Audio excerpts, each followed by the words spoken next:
we provide books in the system that the children can relate to. During the time I went to school, it was reading about Mary, John, Paul, and the rest.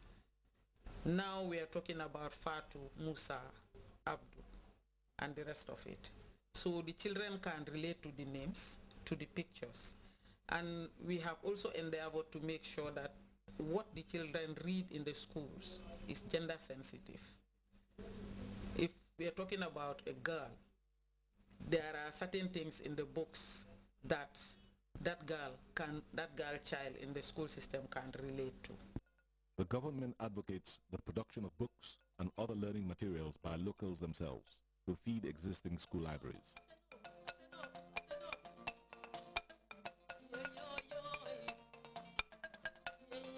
We are also encouraging Gambians to write, and a number of Gambian writers have come forward, and we are using the books that they write in the schools for children to use as supplementary readers.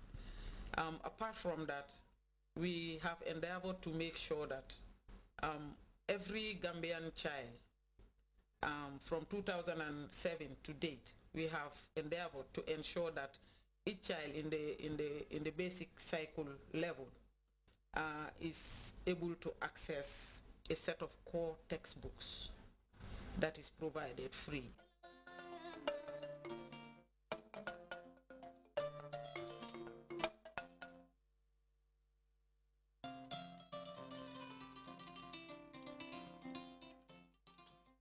Student assessment includes formal examinations, continuous assignments, and routine diagnostic tests. At the end of basic and secondary levels, students sit to the Gambia Basic Education Certificate Examination and the internationally recognized West Africa Secondary School Certificate Examination. There used to be two schools. You go around the country now, there isn't a problem for any parent to say, I'm going to stop my child's education because where the school is too far away. So what is happening now is within a short distance, you can access a secondary school.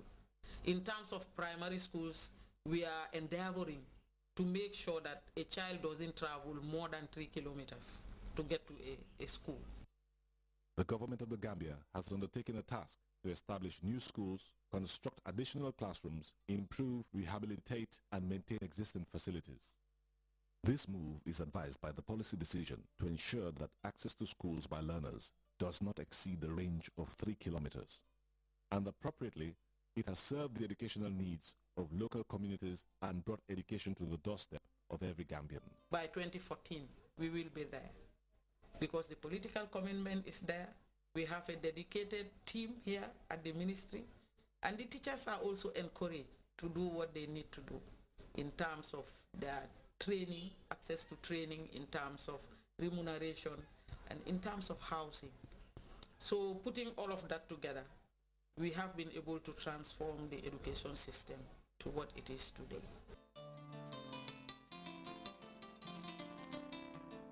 A personal complimentary effort by the Gambian president has provided robust, comfortable school buses for children commuting to school. I want to develop this country. That has always been my dream. But I also want to make sure that at the end of the day, nobody will say, well, I didn't partake in the development process because I didn't have the requisite knowledge. Higher education received the biggest boost from the Gambia's current leadership when it established a university to produce homegrown scholars who will serve the country. It is a very genuine determination on the side of our pragmatic and visionary leader, Professor Sheikh Dr. Alaji Ejeji Jammeh, to conceive or to conceptualize a very dynamic education system in the Gambia. Creating this ministry and giving it that orientation for science and technology has made this ministry a very special one. And within the last 2 years, we have really made a breakthrough in terms of achieving some of our goals. For example, student enrollment at the tertiary level reflected here under the University of the Gambia, Gambia College, and our vocational institutions like GTTI. On an annual basis, the University of the Gambia feeds the nation's workforce with a number of trained people, from doctors, teachers, agriculturists, to political scientists and development experts. How much would it cost to train 2 students in UK, pay pound sterling or anywhere in Europe, as opposed to training them in the Gambia? It was 1995 that I put my foot down and said, we're going to have a university. The university's first law graduates will be poised to supplement the government's ongoing efforts to indigenize the judiciary.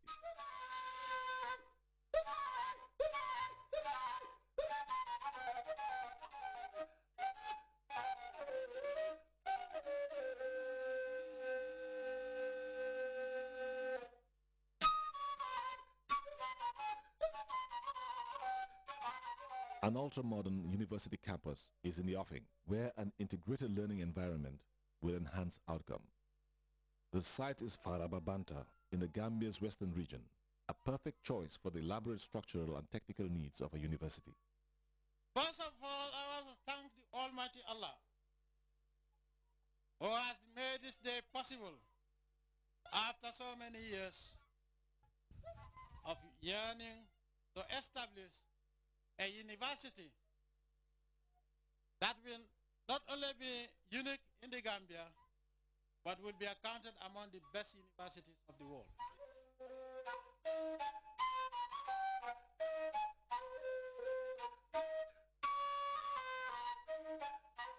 It is happening at a time when the University of the Gambia has its first Vice-Chancellor. Professor Mamadou Ka had a stint in academia in the United States and now has a duty to serve back home. In 10 years, the university have graduated over 730 students. Majority of these graduates can be, you can find them in all walks of life. There's no government agency or private sector or non-government where you will not find our graduates contributing and progressing hugely. Also in the private sector, you will find our graduates starting businesses. Even in the university, we have our graduates who have gone and pursued postgraduate work, returned to be part of the administrative staff as well as the academic staff.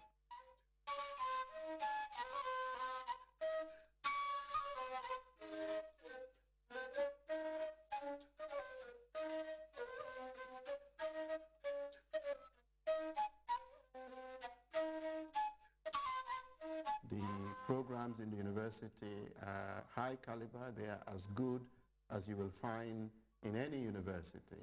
I can authoritatively say that because I've taught at many universities. And the evidence of our graduates suggests that they will not have less of an education. We have graduated students from this university who've moved on to pursue their master's and PhD work. Some of them went and finished up masters as far as Oxford University and performed wonderfully.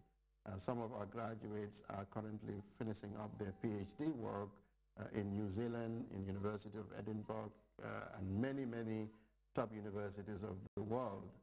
That is an evidence that there is quality of education in the University of the Gambia. Around the University of the Gambia evolves a ring of vocational and technical institutions that offer certificate and diploma-level training to enhance the human resource development capacity of the country in response to its labor market needs. The Gambia Technical Training Institute continues to conduct courses in a wide range of technical and vocational fields.